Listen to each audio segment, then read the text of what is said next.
Oi, gente. Boa noite, Cris. Então, nosso grupo vai abordar o tema das obrigações solidárias. Então, as obrigações solidárias, a fundamentação legal delas está no Código Civil de 2002, lá nos artigos 264 até o 285. Obrigação solidária basicamente é uma modalidade de obrigação em que tem dois ou mais sujeitos ativos, no caso seriam os credores, ou sujeitos passivos, que são devedores de uma obrigação. Isso está fundamentado no artigo 264, como está transcrito, e deixou um desenho aqui mais ou menos para vocês poderem entender. Que na obrigação solidária, cada credor tem direito à dívida toda e o devedor também tem direito a obrigação de cumprir a dívida toda.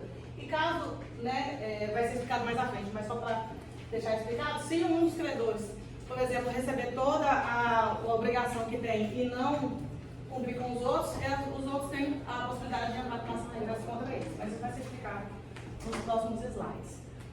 E uma curiosidade que alguns outros países também, creio que até no Brasil, também tem esse conceito das obrigações solidárias, também no seu Código Civil. O caso do Código Civil Português, lá no artigo 512, também trata da obrigação solidária, e o direito civil americano também tem esse conceito na sua legislação. A gente vai falar um pouquinho sobre os princípios que são comuns agora das obrigações solidárias.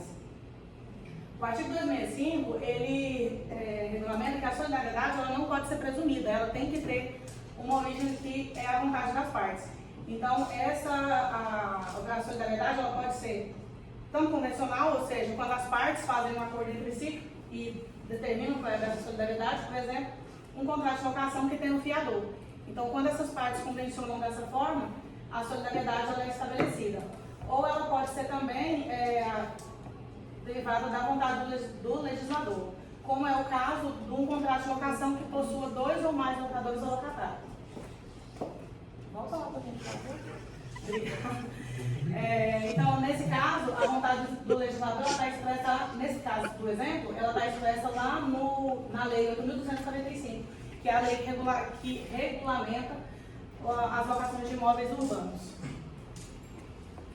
E o artigo 265 também tem um outro princípio que determina que a obrigação solidária ela pode ser pura ou simples para um dos co-credores ou dos co-devedores.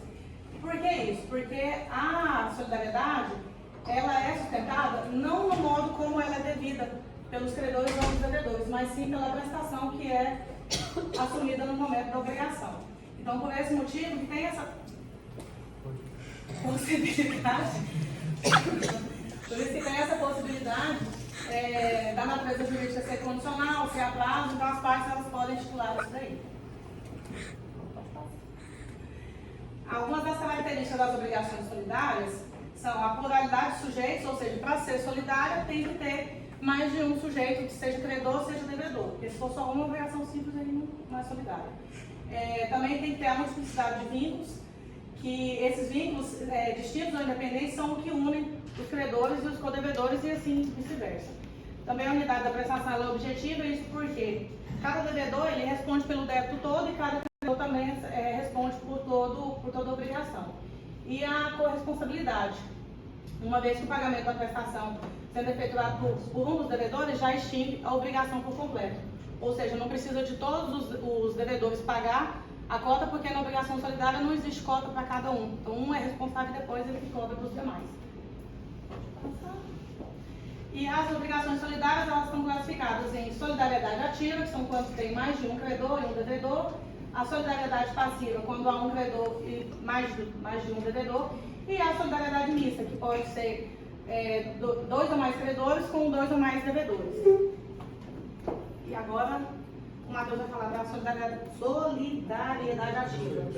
Pedro Lucas, desculpa. Boa noite, pessoal. Eu vou falar para vocês um pouquinho sobre a solidariedade ativa. A gente consegue encontrar a regulamentação no Código Civil, a partir do artigo 267 até o artigo 274.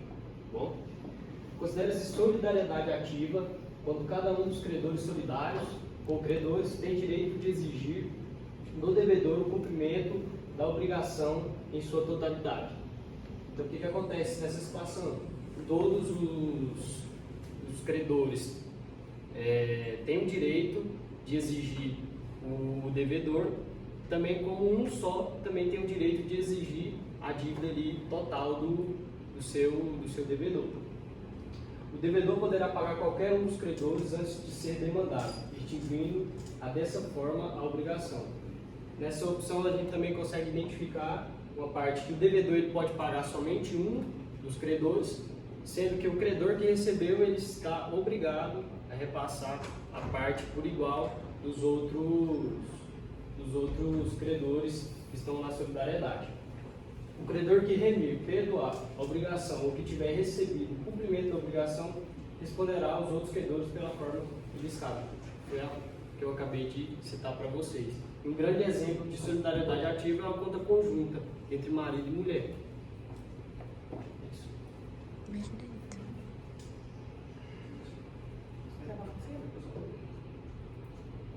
Certo, boa noite.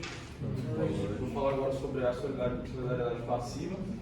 Considera-se solidariedade passiva quando o credor tem direito a exigir de um ou de alguns dos devedores, parcial ou totalmente, a dívida comum, não importando a renúncia da solidariedade na propositura de ação pelo credor contra um ou alguns dos devedores.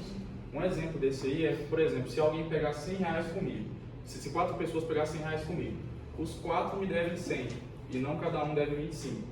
E tem também aquela questão que a Cris falou um pouco sobre ação de regresso. Se uma das partes pagar o valor total, no caso, cabe a ação de regresso para ele receber das duas partes. Quanto ao pagamento parcial, se houver concordância dos credores ou a remissão obtida, será descontado no valor da dívida. Pode passar. Caso apenas um dos devedores esteja impossibilitado de cumprir a obrigação, a solidariedade persiste. Entretanto, pelas perdas e danos, só responde o culpado. Em caso de juros de mora, de um dos devedores, todos os devedores responderão, mas o culpado responderá aos outros pela obrigação acrescida. É só isso. Pode passar. Bom, boa noite. Vamos falar aqui sobre a solidariedade mista. Bom, ela é configurada quando há uma pluralidade de indivíduos integrando tanto o polo passivo quanto o polo ativo da relação. Ou seja, há vários devedores, vários credores atrelados por um vínculo jurídico. Mesmo não exigindo qualquer previsão nos diplomas legais que versam acerca do assunto, é possível sua utilização estando submetido aos dispositivos que disciplinam tanto a solidariedade ativa quanto a solidariedade passiva. No caso, ou seja, a solidariedade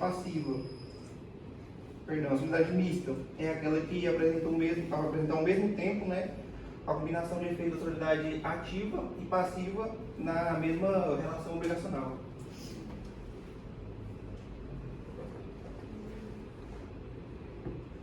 Boa noite, falarei um pouco sobre a sucessão das obrigações solidárias, onde a solidariedade em ambos os casos dependerá se o objeto da obrigação é divisível ou indivisível.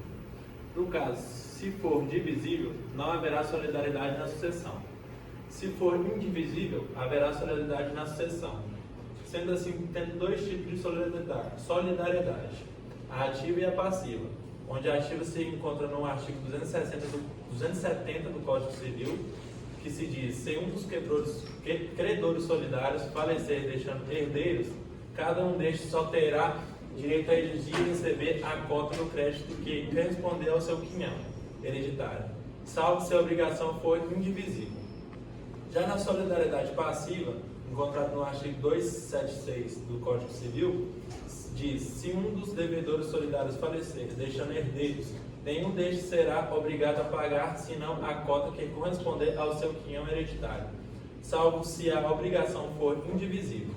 Mas todos reunidos serão considerados como um devedor solidário em relação aos demais devedores. Okay.